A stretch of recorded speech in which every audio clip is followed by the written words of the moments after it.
Hello, everybody. Looks like we have a good number of attendees, so we'll get started with the meeting. My name is Jeff Oseski. I'm the project manager for the Pleasant Valley Road Shared Youth Path project. That is right in your neighborhood, so we're glad you could attend.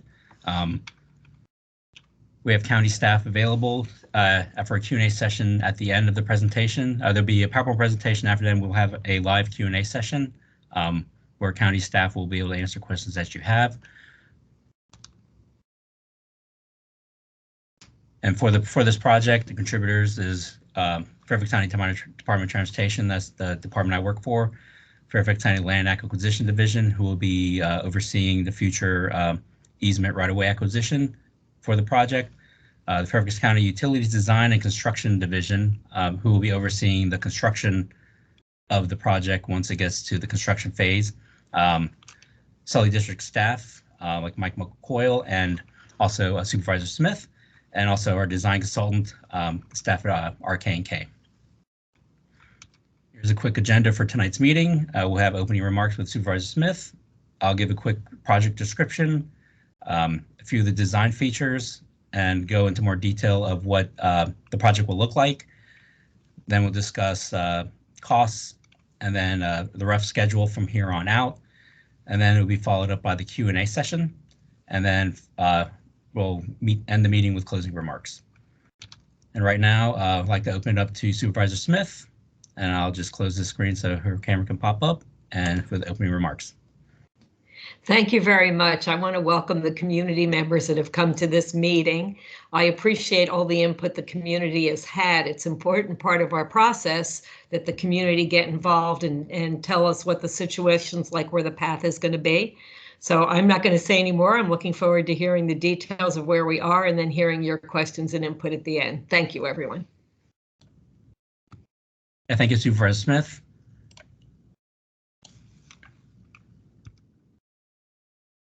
Okay. So as I said, we will be having a Q&A session at the end of the PowerPoint presentation. It'll be a live session where you can actually speak and ask any questions or give comments. If you called in, I don't think anybody's called in, but if someone does come in late and call in, you do have the ability to be unmuted to actually talk and ask any questions you have or make any comments. And for us to know if you have a question or comment at the end of the presentation, if you can raise your hand, which is with the reaction tab, at the upper right-hand corner of your screen, there will be one of those options for a raised hand. We'll ask that towards the end of the presentation, but at any time, if you do want to make sure that you do have a question and we get to you, just click that icon. And when we get to the Q&A session, we will go through the list of attendees, and you'll be unmuted. We will call your name, let you know that you are next to speak, and then you'll have to unmute yourself, which is the little microphone tab at the upper right-hand corner of your screen. Or if you're calling in, if you hit *6, and if you want to raise your hand, hit *5. That'll let us know that you have a question. And then once you ask your question or you give your comment and you're finished, we'll move on to the next person, then you'll be muted again. If you have multiple questions, let us know, and just to make sure that we have enough time for everybody, if you can ask your first question, then we'll move on to the next person, and then we'll come back to you later on once we go through everybody else. We just want to give everybody the opportunity to speak. And if we do run short on time, there is a way for you to, you can contact me with any questions or comments that you have, and I will get back to you afterwards and make it, give you the response or accept the comments that you have. And for the project itself, it's a shared youth path project, which is a 10-foot asphalt trail along the east side of Pleasant Valley Road between Elk Run and the Dominion transmission lines south of your subdivision. There's currently an existing trail that ends at the power lines to the south of you, and there's another trail at the just north of Elk Run that ends, and this project is intended to connect the two. And so a little bit of background about the project. It's part of the major paved trail along Pleasant Valley Road on the countywide trails map. Its intent is to complete a missing link, which will increase the north-south bike connectivity between Centerville and Chantilly. The project itself will be a 10-foot asphalt trail along the east side of Pleasant Valley Road. It'll be approximately 4,700 feet of a extensive missing link to connect the two dead-end trails. With that, we'll have any necessary improvements to the street that are needed due to the design and constraints. And at the intersections, we'll be adding curb and gutter, and any storm appurtenances required, like structures, storm pipe, that's required for the curb and gutter installation. And also part of the project is we'll be installing an underground stormwater detention system, which was designed to contain all of the increased runoff produced by the amount of asphalt that will be installed with this trail. So then the net result would be 0 increase in runoff, and no increase to the impervious area. For the project itself, it was approved to design start was winter 2017. The concept plan, about roughly 30% was completed spring of 2018. 50% design, which is the intermediate plan, was completed January 2019. First pre-final, which was around 75%, was completed in June 2020. Second pre-final was completed July 2021. Currently, we're working on the final design, which is 100%, and we intend to submit that this spring. Here is an overview of the project. Here's a big screen. I do have 2 additional screens that are zoomed in, so you have a better idea. As you can see, here is the Dominion overhead towers. The existing trail stops pretty much right underneath. We're going to be extending the trail from the edge of that, going across the frontage, and we're proposing curb and gutter on the east side of the road, and also beyond the entrance for your subdivision on Jillian's Way Road, or Jillian's Island Way, Forest Way, sorry. Here's a zoom in of it. You can get a better idea of what's happening. As you can see, we're extending the existing trail. This white line here is the curb and gutter. And when you see this white line with the little arrows, that's a proposed ditch to collect runoff to go towards the storm system to make sure that all the runoff is collected. And this is for, I cut the original image you saw into 2 images, so it would be easier to see in a close-up view. And the red line is the proposed right-of-way, and the existing line is hard to tell, but we will have these images available on the website, and as PDFs that you can zoom in and have a much clearer view. Unfortunately, with PowerPoint, you can only have so much for the image quality for PDFs that you bring in. This is continuing it. The project, you can see the trails going with a 5-foot or with the standard utility strip, curb and gutter. The edge here is almost the start of the entrance for Jillian's Forest Way. Just short of that, on the property just south of the intersection, we'll be installing, like I mentioned before, the underground stormwater detention system. This shows the extent of the system, which is a bunch of underground semicircular pipes, which are combined together to contain and detain some of the runoff. The excess will then be put back into the system, but as I mentioned before, it is designed to contain all of the increase in runoff from this project, the entire project, due to the increase in impervious area for the project. There will be an entrance installed for future maintenance, and this white outline is the proposed parking area for the maintenance vehicles. And this shows a little clearer view of what to expect or what you see, where all you'll see for the system are 2 manholes. The rest will be covered in sod, and then you'll see the entrance.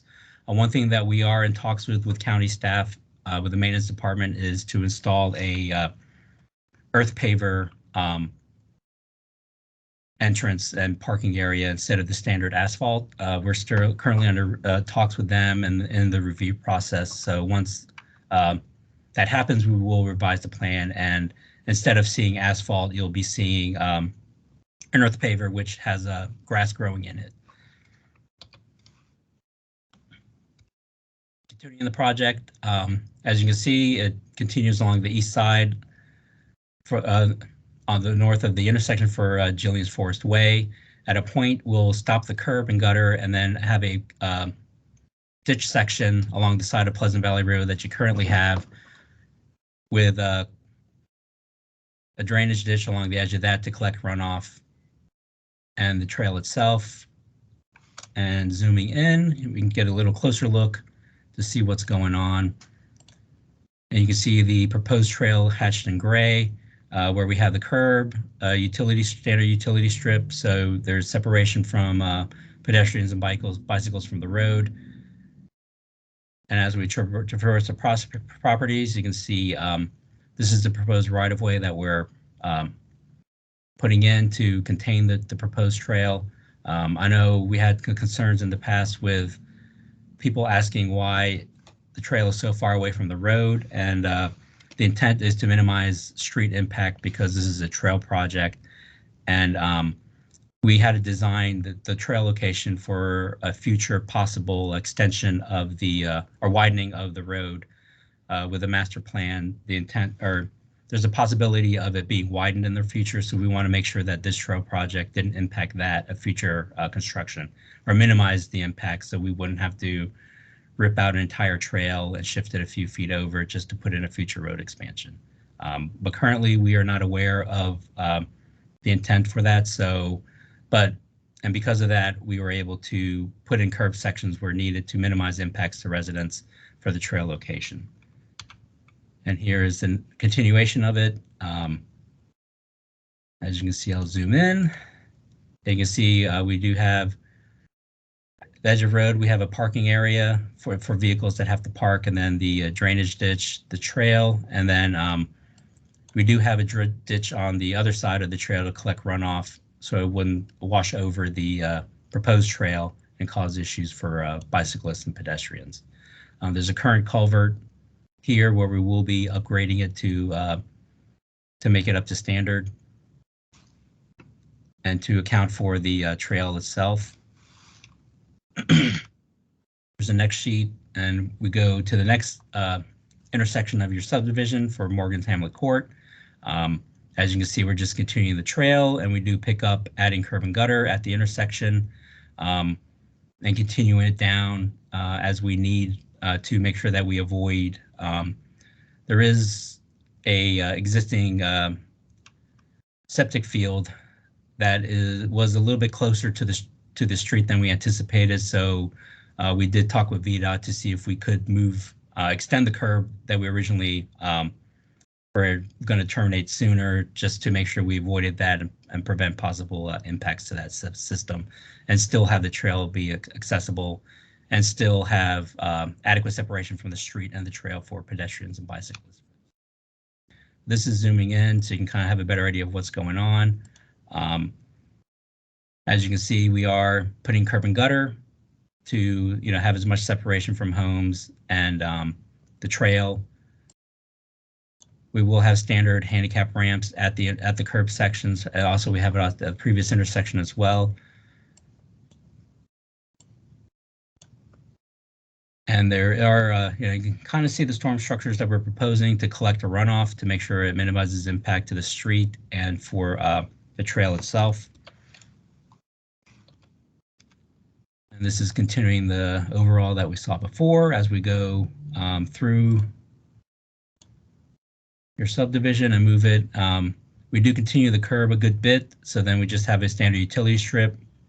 As you can see, this is the proposed ditch to collect runoff to make sure it doesn't impact the trail that we're building.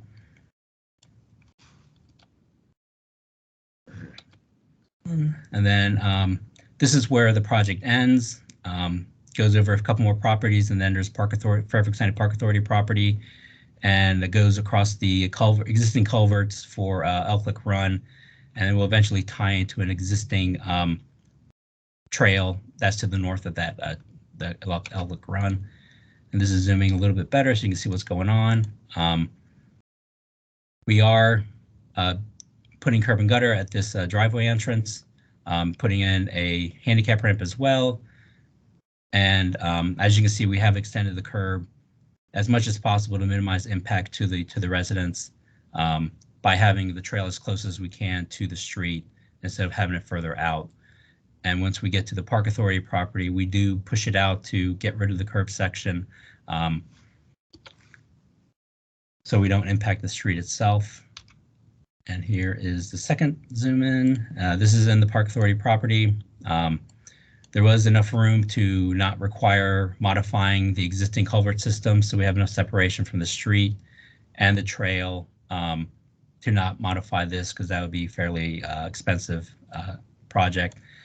And then we tie in to have a smooth transition with the existing trail that ends in the Park Authority property, which heads to the north towards Braddock Road.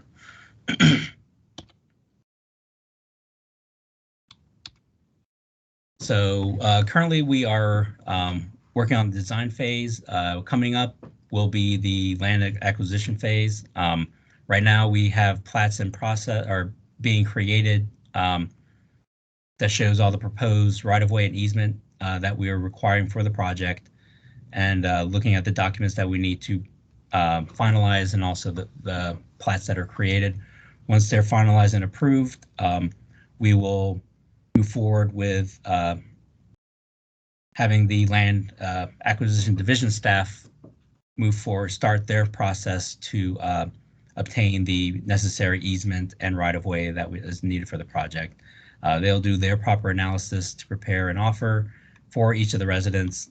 Then they will coordinate individual meetings with property owners to discuss what we want, what the project entails. And once that's finalized, we'll settle and we'll finalize the document, so then we can move forward with final approval and moving towards actual construction. Currently now, one thing that we're looking at is existing utilities that will be impacted by this project. We have staff that is coordinating with the utility companies that will require relocation or replacement. The utility companies we are talking with are Novec, Washington Gas, Verizon, and Cox Communications for existing underground utilities that will be impacted. We are still waiting for final relocation plans from Novec and Washington Gas to confirm if easements will be required from them. With this project, we are expanding some right-of-way, so that has been reduced a little bit with that extensive right-of-way. For the project schedule from here on out, as I mentioned before, we are currently working on the 100% design, and we do anticipate submitting that this spring. And then, as I just talked about, we'll be doing the right-of-way acquisition with the land acquisition division staff. They should be starting this spring, and usually it's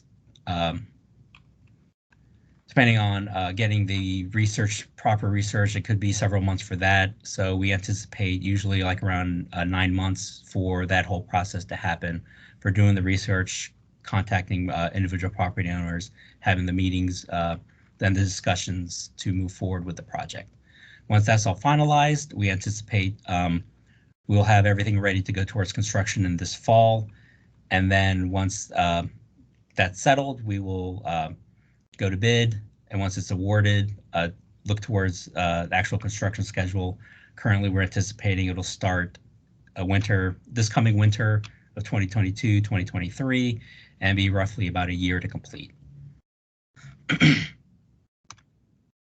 For the costs, this is the total anticipated cost for the actual design that we've been going through and get to completion for right-of-way acquisition, utility acquisition, and utility relocations. We're anticipating around $640,000. The latest construction schedule or estimate for the entire project for construction is $3,974,000. So the current total proposed is $5,396,000. Sorry, that was a typo. or it's not 55 million, there's an extra 5 in there. So now we conclude the presentation. You got a good view of it. Like I said, we will have the overall exhibits that I showed before available on the project website, so you can look at it, get a better view, especially if it impacts your property, or you can see how it'll impact your neighbors as well. But right now, if you have questions or concerns about the project, we will go into the Q&A session. Like I said before, if you do have a question or comment, please raise your hand so we know that you do have a question or comment. You can do that by clicking the little hand icon in the Reactions tab, which is in the upper right-hand corner of your screen. If you're calling in, and I don't see any callers, but I might not be able to see it right, but if you are calling in, hit *5 on your phone, and that will let us know that you have a question.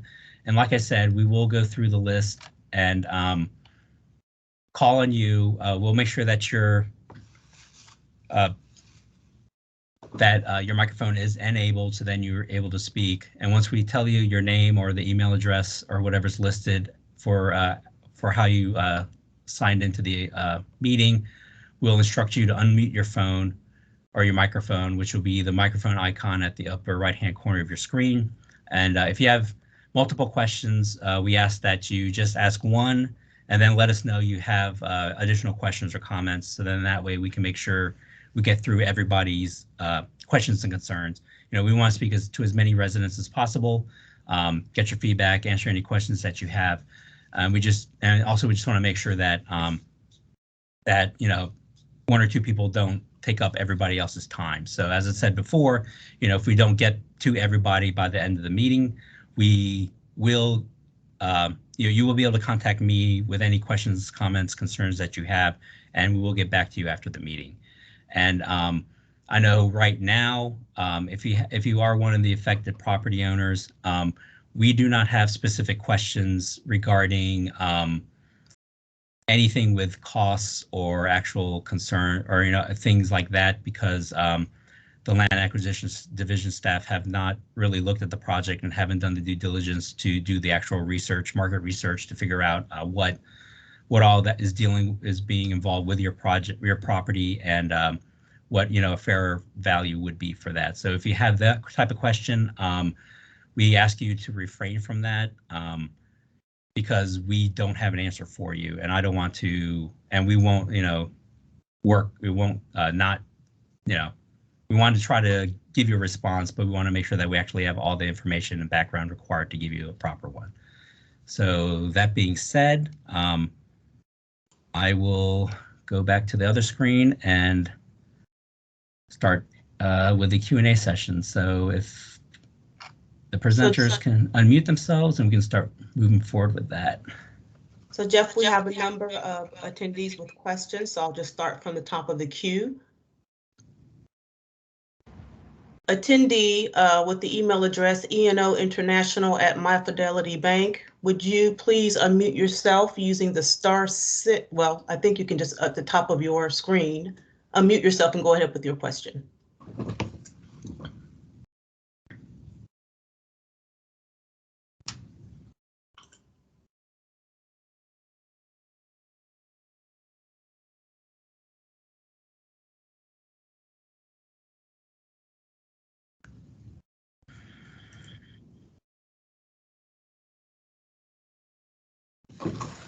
E&O International at @myfidelitybank. Your mic has been enabled, so you can just unmute yourself and go ahead with your question.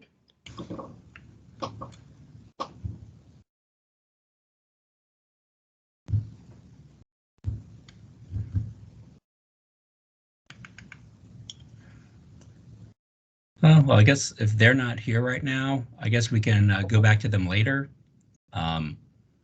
Okay, we'll move on down to the next.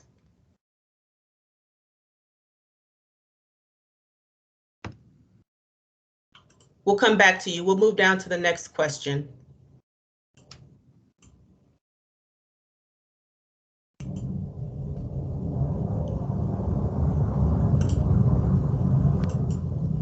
So Dave Mahoney, I've enabled your microphone. Please unmute and go ahead with your question. All right. Can you hear me, Jeff? Oh, yes. Okay. Great. Appreciate what the county's done in some instances to incorporate the curb and minimize impacts to some of the properties. So that's good news. The slide about utilities, are you indicating that the utility relocations have not been established yet? Because if you haven't done that, there could be quite a bit of additional impact due to utility relocations on some of these properties, you know, whether it's 10 feet, 15, 20 feet. That's unless you plan on tucking those within the existing limits of impact. So can you describe in more detail what the process is for utilities? Because we're concerned about additional utility impacts. Okay. Like I said, we have been in touch with the utility companies. There are a few crossings with proposed storm structures that we're putting in that they'll have to adjust. From what I have heard, the relocations aren't necessarily we're going to shift the entire gas line 50 feet into the property line. It's more of we're keeping the same location, but we're going to be lowering it a foot in these areas or raising it a half a foot or shifting it a few feet over. And I know for the majority of them, we haven't heard concerns of them of being outside of the proposed right-of-way for this project. So I think there is a good amount of gas line that has to be relocated, but in terms of where it'll go, it'll just be more of a slight shift of a few feet over, and it might have to be lowered in several areas for, you know, a foot to maybe two to get underneath some of the proposed storm structures that we're constructing. So it's not, you know, like I said, it's not an extensive thing of it all of a sudden being, you know, 2 feet from your house. It's just more slight adjustments. So we're trying to get the grand total of what's going to be put in where. And from what I've heard so far, the vast majority of the relocation work will be in either existing right-of-way or the proposed right-of-way that we are going to have with this trail project. Okay, thank you. You're welcome. Moving on to the next attendee, Kim Dracopoulos, I think it is. I've enabled your microphone. Please go ahead and unmute yourself and go ahead with your question. Hi, this is Jason Dracopoulos and my wife, Kim. Can you guys hear me? Yes. Great. Thanks so much for taking time to meet with us and present your proposed plans. We greatly appreciate the time. I've got two questions. I know you want to try to limit it, so I'll just ask both. And if you have time to answer both, great. If not, move on. The first is, I couldn't really see on the plan, are there any accommodations made from a screening and you know, kind of basically, is there part of the plan to hide the trail from some of the homeowners so that it's not such a, you know, a blatant kind of change to the current landscape? Okay, with the project, we're not proposing any new landscaping. I know, and unfortunately with the project, there will be a few trees removed with it. So I think it might, I can't speak for the Lang Acquisition Division staff, but you know, when we do talk with the property owners, I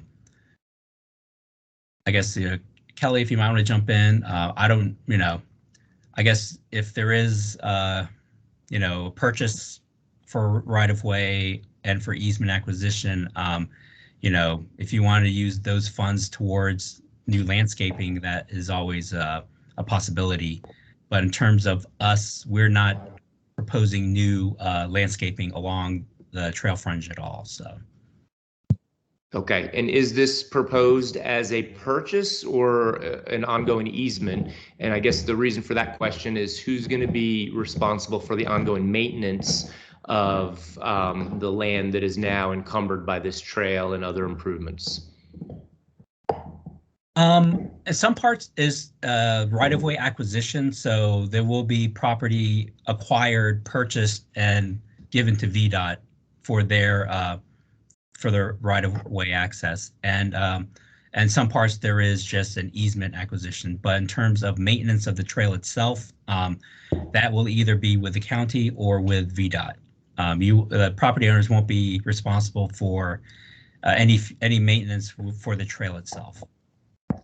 Not just the trail though, the ditch lines, the area between the trail and the road, and those associated areas. Okay. Because there's obviously going to be some grass there, correct? Right. Yeah, I know for some of the drainage ditches, we'll have storm drainage easements. And with that, they will be maintained by either VDOT or county staff. And the portion between the trail and the road itself, that area will be VDOT property for their maintenance. So they will be overseeing the maintenance of anything. If there's ditches or storm structures, they'll be responsible for that. Jeff, can I add to that? Sure. This is Jim Beal. If the plans show right-of-way, that is a permanent right-of-way that will be purchased, and all of the trail is within proposed permanent right-of-way, that anything that is shown as an easement, a permanent easement, if it's, as Jeff said, if it's a storm drainage easement, the homeowner will retain ownership, but VDOT will be responsible for maintaining that storm improvements. There are also temporary easements that are simply for use during construction. And again, that will be an easement from the homeowner until construction is complete.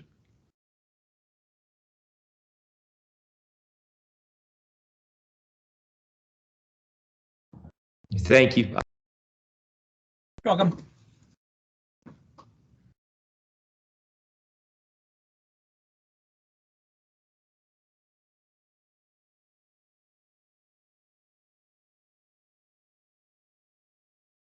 Letizia, you're muted. Jackie, I've enabled your microphone. Please go Hi, ahead. sorry, it cut out. I couldn't hear you. Okay, thank you for the meeting. I just have, Jeff, a couple of things I'll follow up with you tomorrow that you and I have been talking about, and I won't waste everybody's time with that part for my property personally. But one of the things I did want to mention is for the other property owners who are being impacted, I know, when we look at the drawings, is there a way that they can find out exactly how far in, from Pleasant Valley into their land that they are actually going to be losing their property? Additionally, one of the things, we know with my property is that the county is going to be taking a certain amount to put this underground pond in, but they're also going to come in and grade part of the land. So even though I'm going to maintain ownership of some of this, it's still going to be changed. I just want to make sure that the rest of the neighbors going down Pleasant Valley have a good idea of what their property is going to look like. Is there a way that they can reach out to you and that you guys can send them not just the drawings, because obviously if you're not an engineer, you're looking at the drawings and you don't maybe quite know exactly what's going on, but so that they can find out exactly how far in are they losing trees, are they losing property, is the land going to be graded, and just how different things will look for them. Yeah, they're more than welcome to contact me. I can get in touch with them. I can give them an exhibit so they can have a rough idea, and then also give them measurements of, how far away from the house the trail will be, and then for the grading areas as well. And, once the weather gets a little bit better and everything's not covered in snow, I can go out with them just to give them a better idea of where the trail will be, where, if there is grading to put this stuff in place, where that will end. So then they have idea of, are there any existing trees or bushes or shrubs that will be impacted?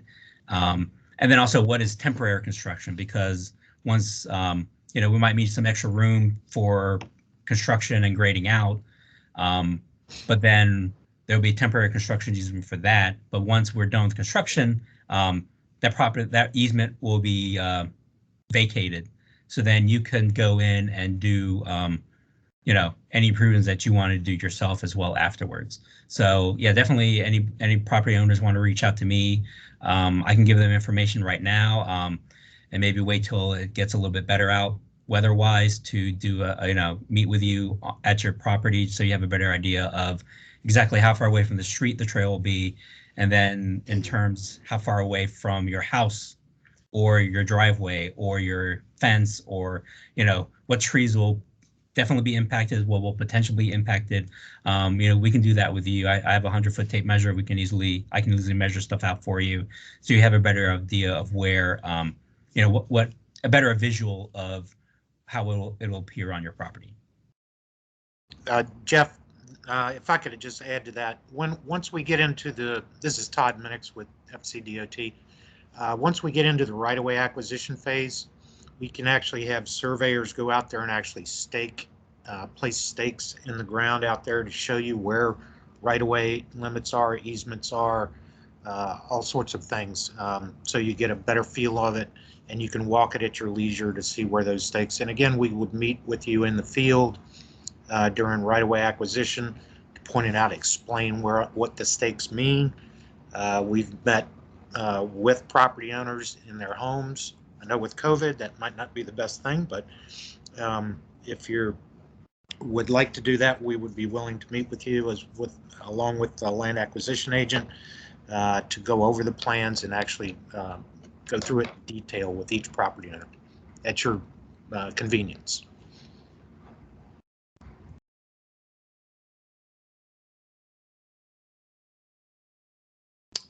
Okay, the next attendee with the question, I believe it's Aon, and I apologize in advance if I mispronounce your name. Please unmute yourself and go ahead with your question. Thank you very much, Jeff. Thank you, everybody, for your time. I'm the new resident at Fairley Court. I don't know if somehow it was the map that Jeff was presenting had the very minimum details of my property that is probably the most impacted by the trail, or you skipped it somehow, or but anyway, my home is probably the closest to the road.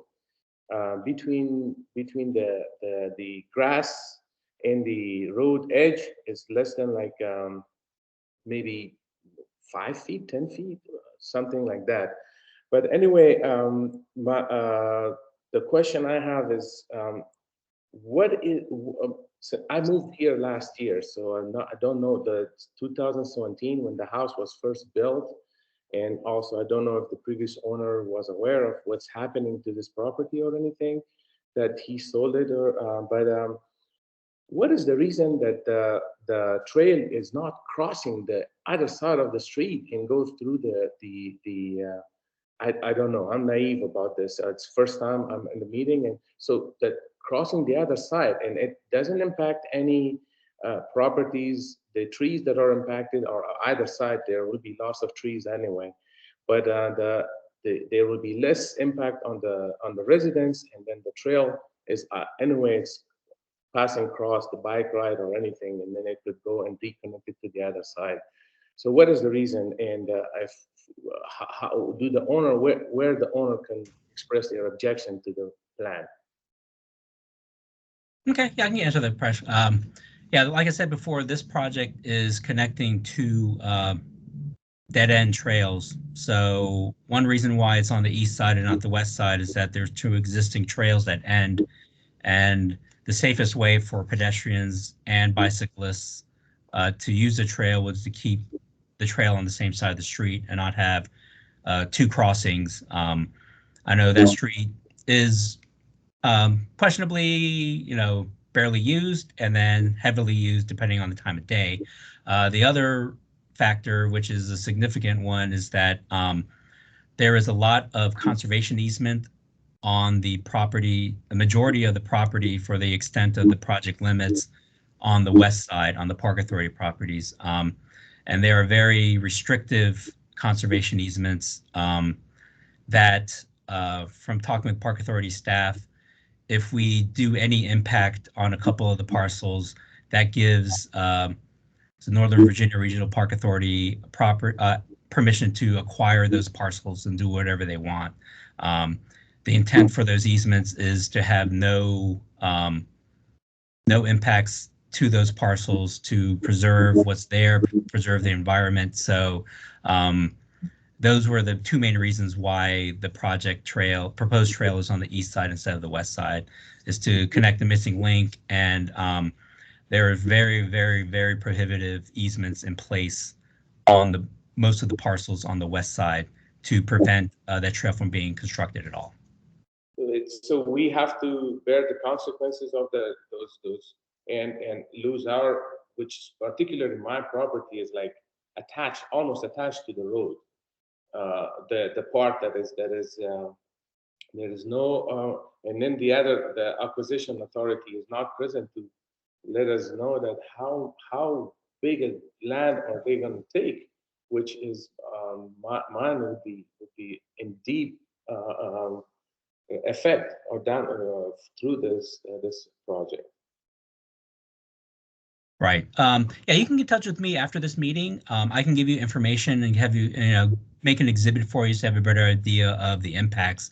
Like I said before, the street itself could possibly be expanded down the road. And if this trail project didn't go in, the street expansion would widen itself and the street itself would be closer to your property. So if your house is currently fairly close,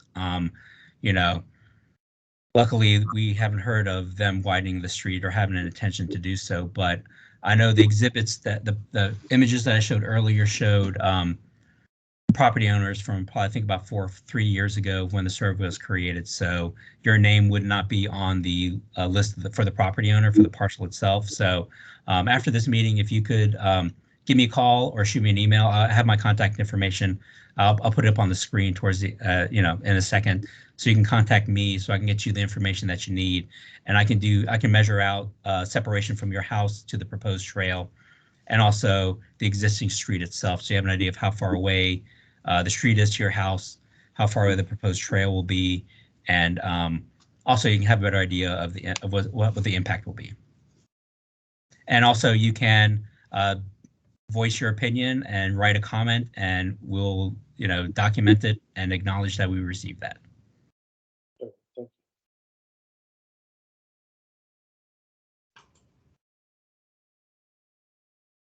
Okay, moving on to the next attendee with a comment. I have allowed the microphone for, I believe it's Uzo. Please unmute yourself and ask your question. Hi everyone. Thank you for presentation. I'll be contacting you, Jeff, so I can have a better understanding of the impact on our property, because I'm not an engineer. I didn't really understand the extent from the presentation.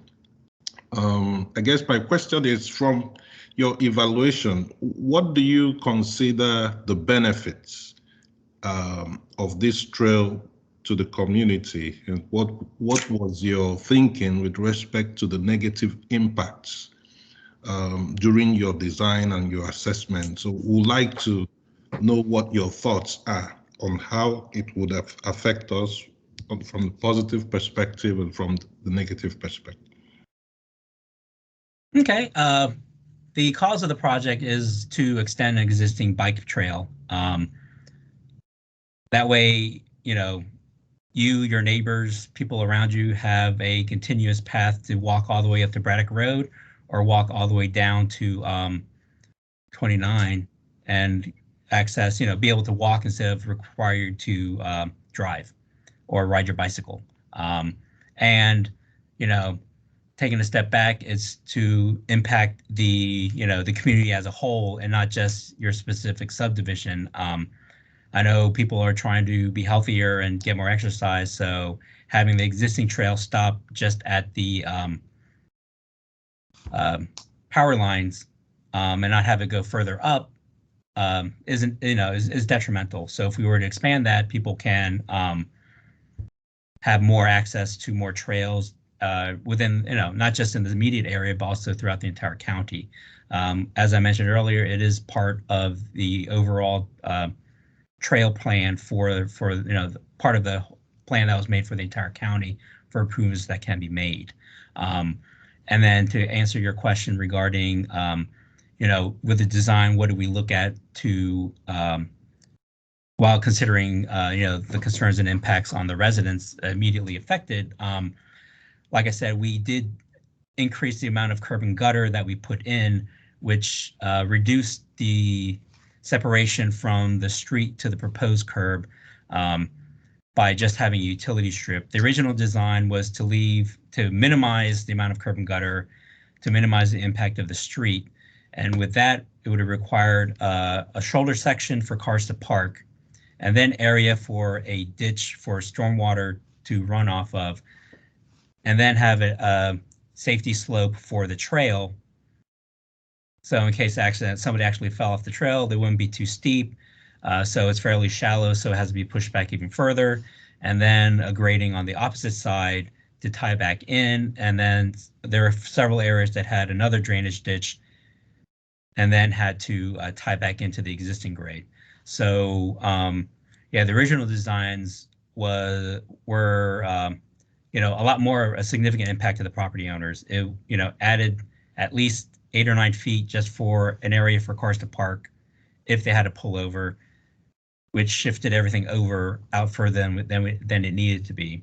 Like I said, with the later designs, we did increase the amount of curb and gutter, especially at the intersection for Jillian Forest Way and also Morgan Hamlet Court.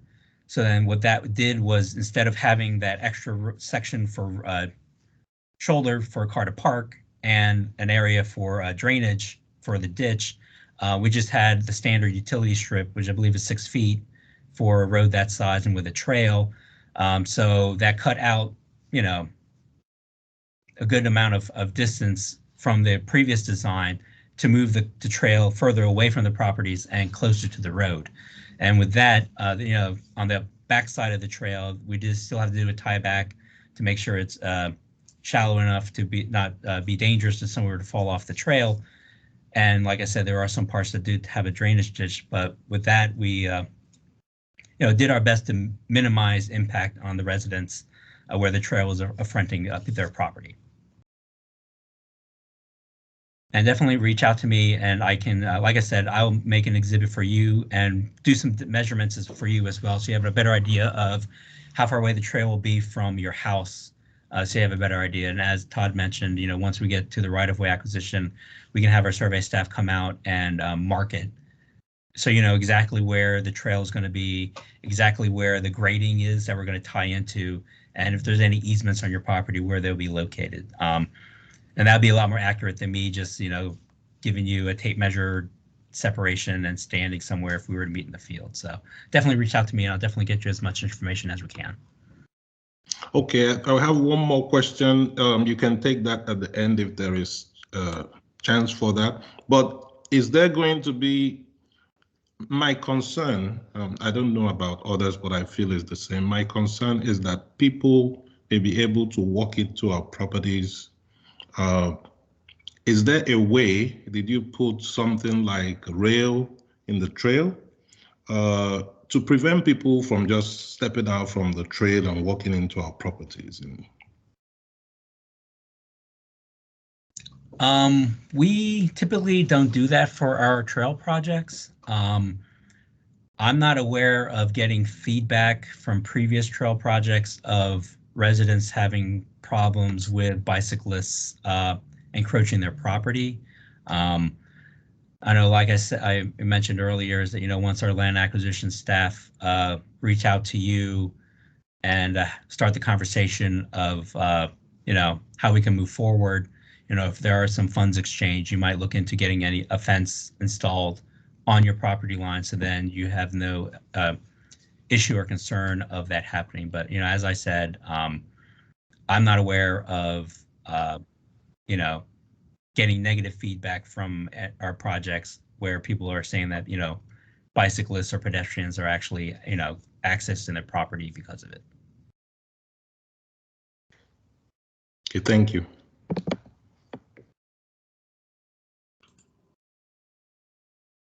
John Farmelo, please unmute yourself and go ahead with your question or comment. Yeah, thanks. Actually, my question was already asked, in that it had to deal with why this is on the east side of Pleasant Valley rather than on the west. And I will say, I think while I understand the answer, I don't necessarily think it's fair that you're asking private owners to take a hit in their values of homes while there is public land on the other side of the road.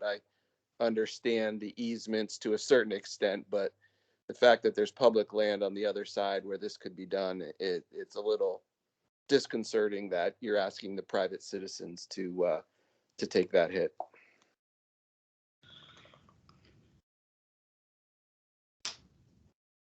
Okay, yeah, thank you for your comment.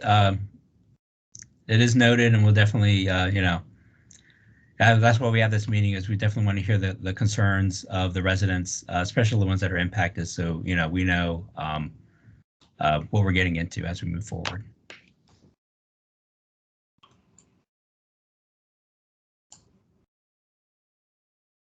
Pat Higby, please unmute yourself and go ahead with your question or comment. Hi, Jeff. I have a follow-up question on the utility relocations.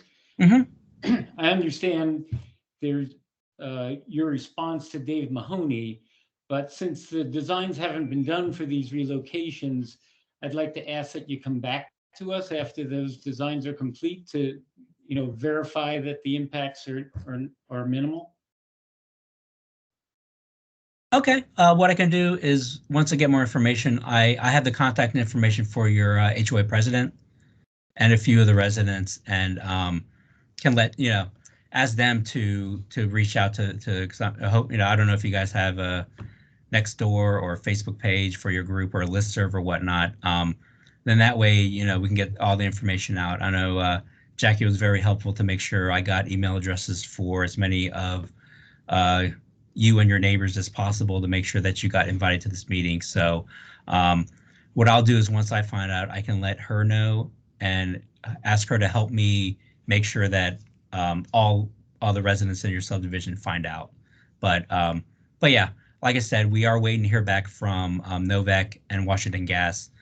And the initial response, like I said, wasn't very dramatic or significant or a major concern of theirs, which is good for us to hear, because then if they come back to us quickly saying we have issues, that's when we really perk our ears up just to figure out what the impact will be. But from what I've heard so far, that has not been the case. But yeah, once I get more information, I will get information to the people I've been in talk with recently, and also, like I said, your HOA president, Spencer, just to make sure you all get the information.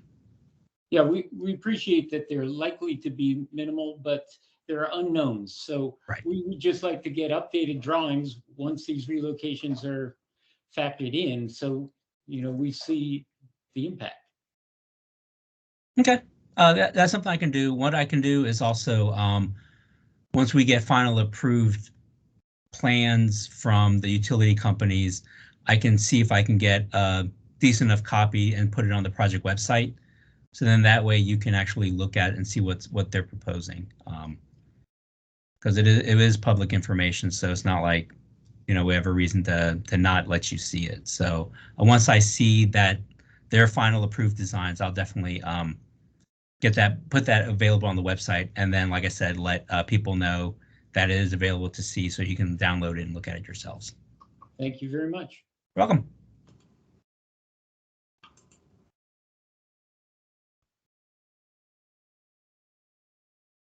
Jeff, I think I'll go back up to the top of the list, back to E&O International at My Fidelity Bank. I've enabled your mic, so if you can unmute, there should be a microphone button at the top right-hand side of your screen.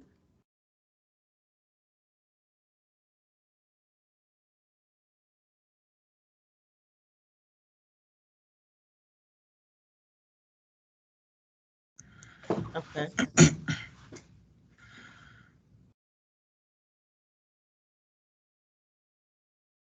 Okay. Yeah, so I'll move down. Yeah, I'm not sure if they're having difficulty unmuting. Right, and I guess, yeah, if you are having problems unmuting yourself, you might try calling in. The phone number was at the bottom of the invitation that I had with the access code as well. So if you call in and hit *5, that'll let us know that you have a question or concern. And I guess a few people that we've already reached out to, I just want to make sure you don't have additional questions or comments, because your hand is still raised. It wasn't unraised. So I just want to make sure we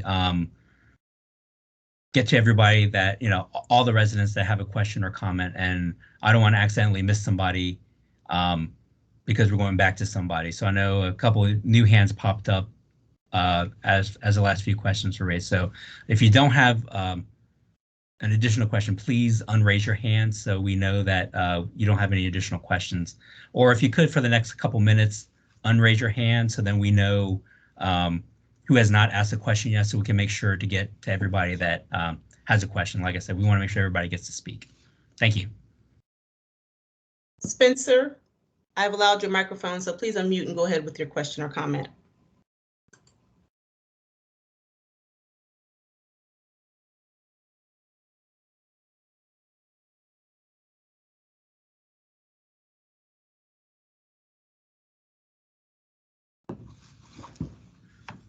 And like I said before, if you need to unmute, there's the microphone icon at the top right corner of your screen. If you just click on that, you'll be able to unmute yourself and speak.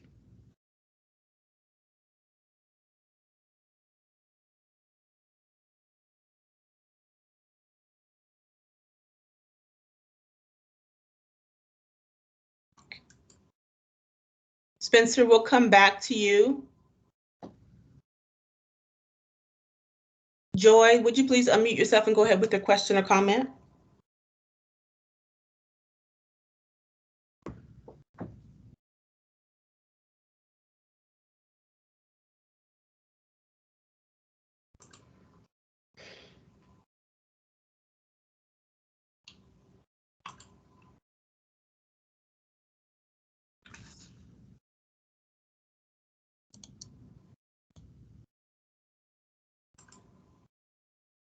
Joy?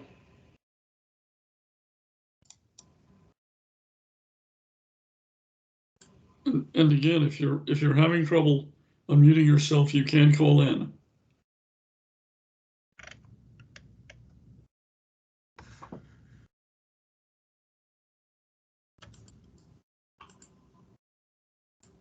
Okay, we'll move on to the next attendee in the meantime. Pearl, if you're able to, please unmute your microphone and go ahead with your question or comment. Hi, thanks for the presentation, Jeff. So to minimize the negative impact on private property, would you consider moving the parking space? As of now, I think there are two of them, one on Jackie's property and one on our property. Would you consider moving those parking spaces to areas along the Pleasant Valley Road where there are no homes? Because that would create additional negative impact on our homes, because these parking spaces are on our property, apart from the trail. Right. The parking area as on Jackie's property is for maintenance of the underground stormwater detention facility that's being constructed. Unfortunately, we cannot not install one because we need to have maintenance vehicles come in the future to clean it. Like I said, we are looking to actually have an earth paver entrance put in, so it will not look like a paved asphalt driveway entrance. So we're trying to minimize, how it looks, the appearance of it, and still have it be functional for use in the future. And unfortunately for these facilities, they aren't maintained that often, but every year or two they have to be cleaned out. But they need to have adequate access to get to them. And I know we did look to minimize the size of them, of the entrance and the parking area for that facility as well. So like I said, we are working with county staff to be able to come up with to use the earth paver, like I said, so it'll have more a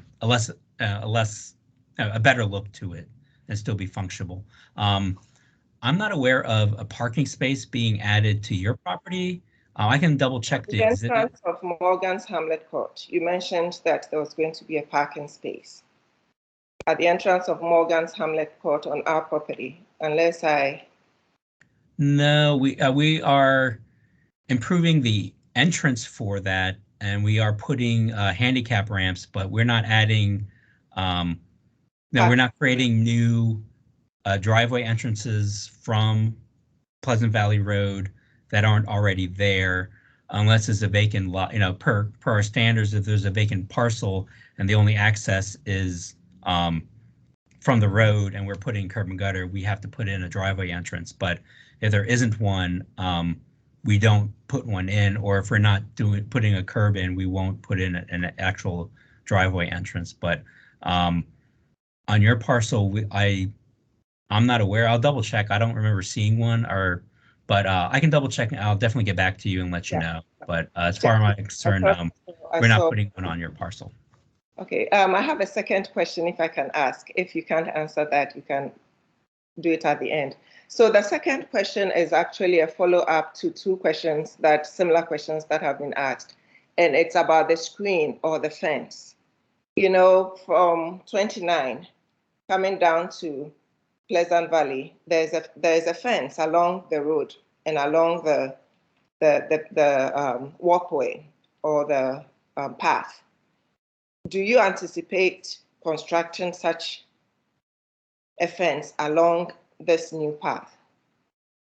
No, we have not designed that. I know subdivisions, they put in their own fencing.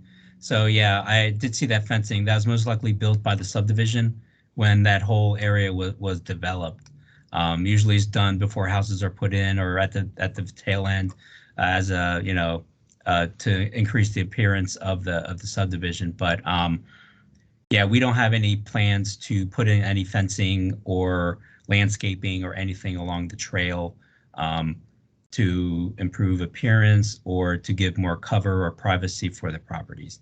And like I said before, you know, like once you have discussions with the land acquisition division staff, you know, if there are any funds exchanged through the decision and agreement that you do come to, it's definitely an option you guys can look into doing, you know, as a way to spend those funds that you receive. But like I said, we don't anticipate constructing any fencing or, you know, planting any additional landscaping.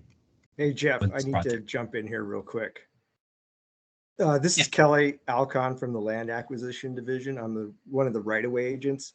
And as far as the fencing is, if it's not in the design and you don't have an existing fence that is affected, I can't compensate you for fencing.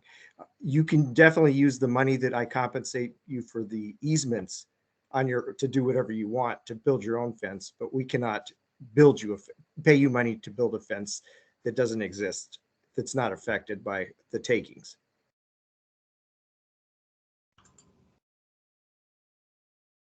Okay, Jeff, we have a couple of call-in attendees, and one has their hand raised. Caller number 617513, first few digits of the phone number. Please unmute yourself by pressing *6 and go ahead with your question or comment. Yes, actually, I'm calling from outside the United States. I'm Roland Dacosa. I appear as International Fidelity Bank. We are going to, my wife is Pearl, we are going to be adversely affected by this. I think this project is overly anthropocentric. That is that you are going to construct a 10-feet wide trail for bikers in a very thinly populated area. The properties there are 5 acres minimum per property, okay? Now, you could simply do a pedestrian trail to maintain the pristine, close to the pristine nature that we have in the area. That's one of the attractiveness of the area. Just to put the human being ahead of the other life forms, the microorganisms in the plants, the nutrients, the trees that you are going to kill, and the burrows for squirrels and bears and that sort of thing. I think it's unconscionable. I don't see why we have such a very wide space to do bicycling. You could stop, and then where we are, where there are very, very few people, very, very few people who are populated there. You want to destroy the property values there by constructing these 10 feet wide distance just for the sake of human beings. Human beings are not the only occupants of this planet. Please, let us try to learn from E.O. Wilson and Thoreau. What you guys are doing is very bad for the county, okay? Nobody has talked about the nature's impacts, the life forms that cannot speak, the squirrels that are there, the deer that comes there to eat during the springtime. You're talking about only human beings going to ride bicycle on a 10 feet wide place after millions of years of life forms. Please think about what you are doing. It is unconscionable. Okay? And I think that you guys should stop this thing about doing a 10 feet wide bicycle trail when you are destroying so many other natural forms. Okay? And nobody is saying this. And you do it because you want to do it. I think the groups that are affected, we should bind together and sue this process. It doesn't make sense to do what you're trying to do. I'm telling you right now. Okay? Thank you, caller, for your comment, Jeff. If you want to address the comment. Yeah, I'm really, really upset about the fact that the place is very, very thinly populated. Nature is all over the place. Why do you want to construct a 10 feet wide bicycle trail? Why don't you do a pedestrian trail that people can walk and enjoy nature? And you want to destroy millions of years of life forms. Why should nobody sit and think about that? Is there any ecologist among your group? Anybody who does ecology? Please, this is not a very smart project you guys are doing. There are a lot of beautiful things you could do, but there's no need to do this extension. Okay? Okay. Jeff, thank you for your comment, sir. Jeff, if you want to address that.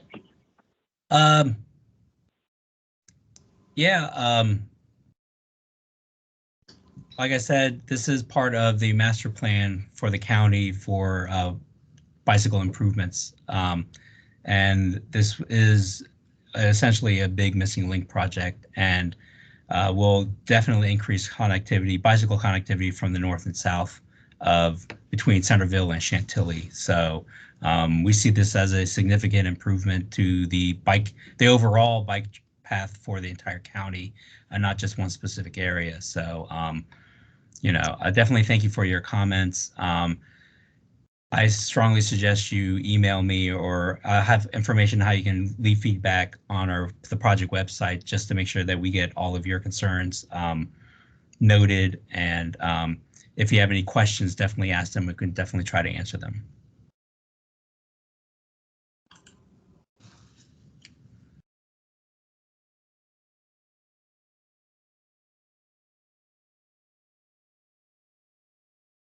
So I'm going to go back up to the guest named Joy. The hand is still raised. We'll try again to see if you can unmute yourself and go ahead with your question, Joy. Leticia, she just asked what the call-in number was in chat, and I posted it there. Okay. So she can call again in a minute. Okay.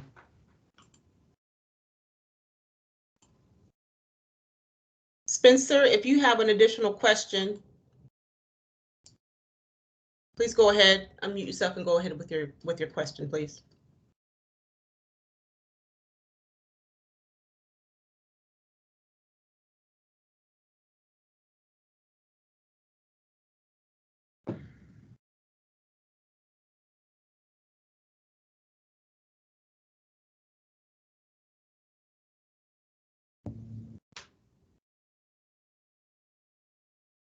Going down the list again, there are a number of hands that are still raised, Jeff. I guess folks have additional questions or. Yeah, I just want to double check to make sure if you don't have an additional question, or if you do, or just forgot to unraise your hand. Like I said, we do want to go and make sure that we, I believe everybody that I see a hand raised has already asked a question, or I guess we're waiting on Joy to call in. And I do see a number that just popped up as a call in. So hopefully, if you just called in, hit *5 if you do have a question or comment. And then that way we can let you unmute yourself so we can talk. So yes. I also still have a question, so I will wait for my turn then. If you would go ahead with your question, please. Oh, sure. Is there any authority or someone who we can go to object the plan? Because if that is impacting our houses or our property, but it's not because of whatever reason you have mentioned for the west side. So who we contact to object the current plan and have them work with you guys to go over to the other side and have the land acquisition instead of going to 5, 6, or 10 houses go straight to that one property that is the other side, and then work with them and not destroy our property or impact our property? Who do we have to go and object this plan? The people you're talking to in the meter. I'm sorry, Tom, you can take. This is Tom Bashani. I'm the director of Fairfax County's Department of Transportation.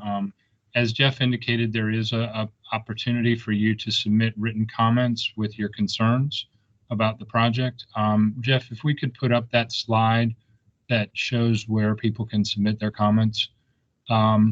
We do understand your concern, but recognize that we're trying to balance a number of different aspects. And in particular, we're trying to connect up two parts of trails that currently dead end north and south of this area, so that there is a continuous facility that people can use. And on the other side of the street is protected property. And so we really don't have the option of putting the trail on the other side of the street, even if that were the best place for it. By putting it on this side of the street, it connects up two existing trails that are already on the east side of the street. But here's the information in terms of where you can submit your formal comments. And if you would like to do that, we would welcome your written feedback as well. Yeah, and as mentioned earlier, there's a few ways you can leave feedback. There is a website on the county website for a webpage for this project. The link is on the screen. Unfortunately, it's fairly new, so if you do search on the county website, it might not pop up. There's a lot of stuff for Pleasant Valley Road already that people have searched on. So if you do search for Pleasant Valley Road Shared Youth Path, you won't really find anything. So I'm going to work to make sure that is updated, or I'm going to try to click on a bunch as possible to make sure that it aggregates popularity, so it'll be higher on the search function for it. That's one way. If you want to write in a letter, here's the information on the screen. But probably the easiest way, if you just send me an email. My email address is jeffrey.faseski@fairfaxcounty.gov. It's jeffrey.faseski@fairfaxcounty.gov. Shoot me an email. Just note in the subject line that it is regarding Pleasant Valley Road. And if you have any comments, questions, suggestions, definitely send them to me. And like I said, if you have questions, I'll definitely get back to you as soon as I can. If you are an affected property owner, if you have specific questions about what the next steps are, I can try to answer them. And if it's too early in the game for that, I will let you know that. And then once our land acquisition division staff get hold of it so they can do their work, do their research and their due diligence to come up with a solution and a proposal, they will be contacting you down the road. So, and also my phone number is 703-877-5792. Definitely, if you want to give me a call or leave me a voicemail, I'll get back to you as soon as I can. Jeff, there are a couple more call-in numbers that just came up and then an additional attendee that raised their hand. So caller with the first few digits, 703-222, you had your hand raised. If you want to go ahead with your question or comment, please go ahead and unmute yourself.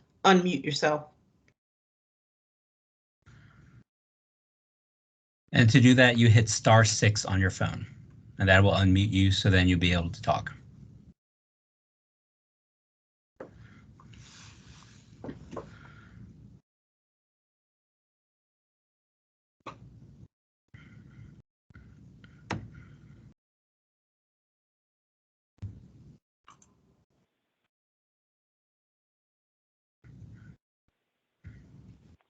Caller 703-222, go ahead with your question or comment.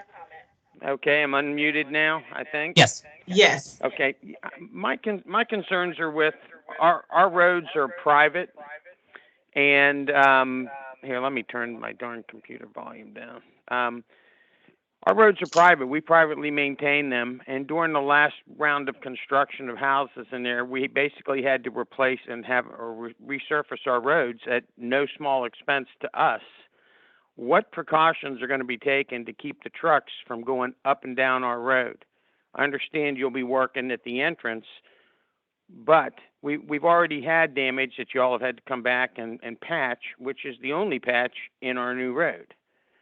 So what precautions will be taken to ensure that the trucks aren't, pulling onto the hot asphalt, unloading heavy equipment, stacking up vehicles there, and basically when they pull into the road, they've got to go all the way down the road and turn around and come back out. What precautions will be taken to see that we're, how do we prevent that? Well, I know during construction, our UDCD staff will be overseeing the contractor that's doing the work. I know I can make sure that this is a concern of yours and let them know up front so they know off the bat to proceed with caution when doing any work in and near your entrance for both of your streets. And if that means that I need to have a pre-con meeting with them and maybe have a site visit meeting with you to make sure that stuff is adequately addressed. And I know one thing during construction is that we get a lot of feedback from residents during construction. We have several extra sets of eyes as it's being built. So just to make sure things are being done right, especially if you think they are in a little bit closer than they should be. If there's a temporary easement on your property, definitely give a call to the inspector and raise your concerns. They'll look into it to make sure that, stuff was done properly. And if stuff wasn't done properly, they'll make sure that that's fixed right. So I know once the design is done and it goes to construction, it goes to a different division in the county, and they have staff that oversees the construction of what's going on. So what I can do is make them aware of what's happened with previous work, and that there's a big concern of you and your community that the roadways are there aren't any problems or issues with it. I know with this project we will be doing an improvement to the entrance of it as well, and that will also have some replacement of the existing pavement as well. Well, they have the ability to stage down on the power lines, and they did that they did that after we voiced concerns about that early on. So I'd just like to make sure that that's where the trucks are staged, that's where everything's done, and that they're not driving heavy equipment down our street. Right. That's something I can ask the construction and inspection staff, and I know for the entire length of the project, I know we definitely make them aware that it is a private street, so there is no right of way. And yeah, Jeff, this is Tom. Oh, yes. This is Tom. Other than the work they're doing right at the entrance to tie in the trail segments, there should be no construction equipment on private streets. Right. And we'll work with the contractor to make sure that they understand that before the project starts. Thank you very much.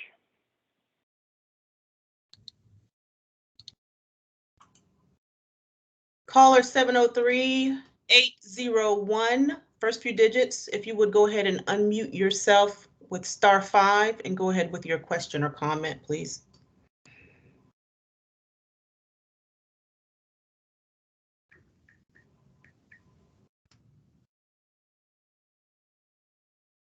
Oh, you hit *6 to unmute yourself.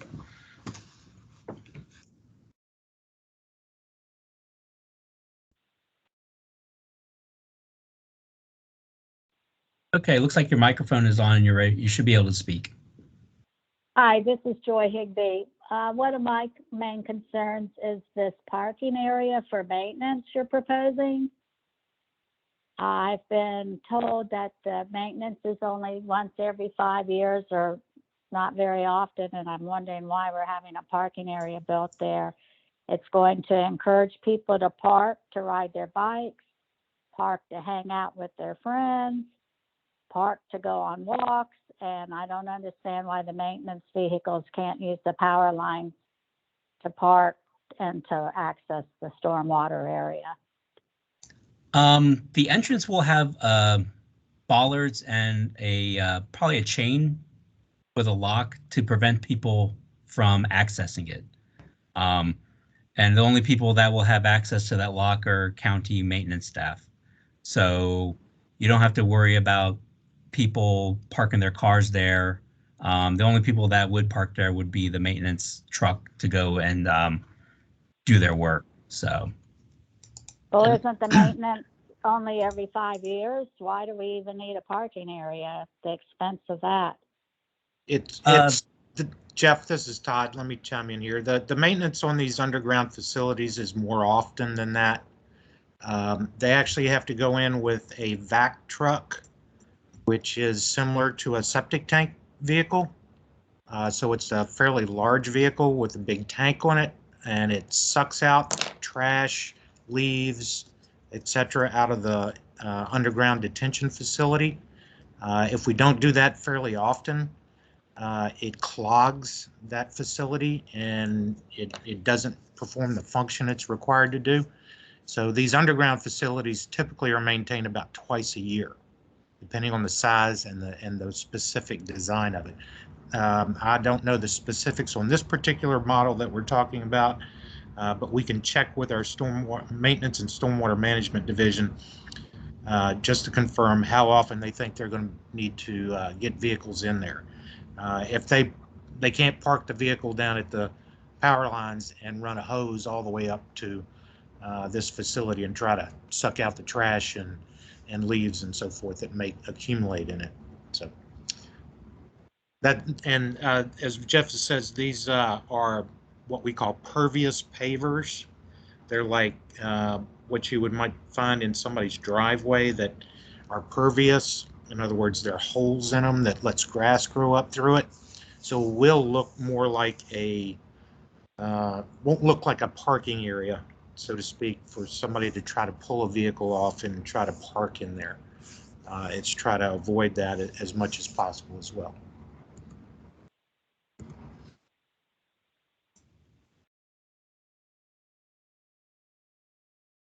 Pam Webb had her hand raised. Would you go ahead with your question or comment?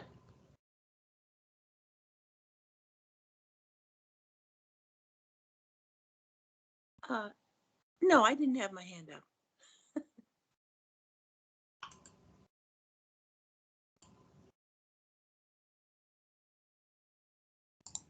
Okay, well, I think we have actually talked with everybody at least once, and we are close to running out of time. If you don't have additional question or comment, I don't know if we can get to any more, maybe one really, really quick one, but like I said, on the screen, you have the contact information. Probably the easiest way and the quickest way to get a response is just to email me. My email is at the bottom of the screen. And it's also what I sent you guys to invite you to this meeting. So definitely, if you have any questions, comments, or concerns, definitely shoot me an email. And like I said, we'll get back to the property owners that had questions regarding proximity to what's going to happen, on their property.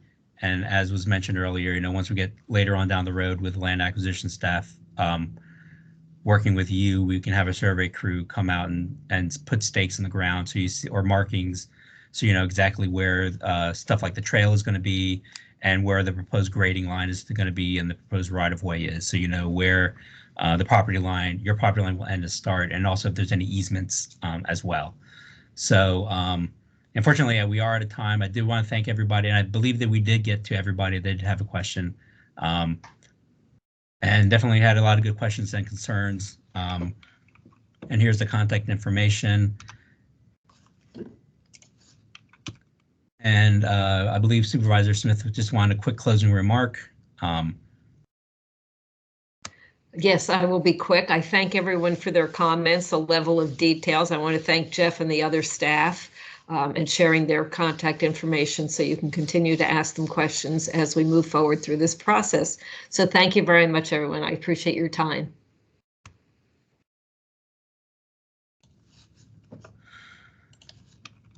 Okay, and that concludes the meeting. I appreciate everybody attending. Like I said, there are a lot of very good questions and comments and concerns. We'll definitely keep that in mind. Here's the contact information again. Here's the link for the website. We will have a video of this put online, and once the link is available, I will be adding that to the project website information. This PowerPoint presentation will be added as well. There'll be more detailed exhibits, more high quality resolutions of the exhibits that I showed in the PowerPoint as well will be made available on the website with really big pages so you can really zoom in and see what's going on. And like I said, I will reach out to the property owners and give you a little bit more information that I have now. But like I said, the next 2 weeks is the comment phase for this project. So if you love it, if you hate it, if you're in between, if you have suggestions of what we can do to make changes to the project, that's the time to do it, especially if you have suggestions on what we can do. We can look at those, see if we can incorporate them, and then move forward with finalizing the design so we can finalize this project. And also, I want to thank Supervisor Smith for attending, all the staff that did attend to answer questions, our design consultant, RK&K, Matt and Richard for sitting there just in case there was a question that we couldn't answer. Really appreciate it. And thank you very much. Have a nice evening.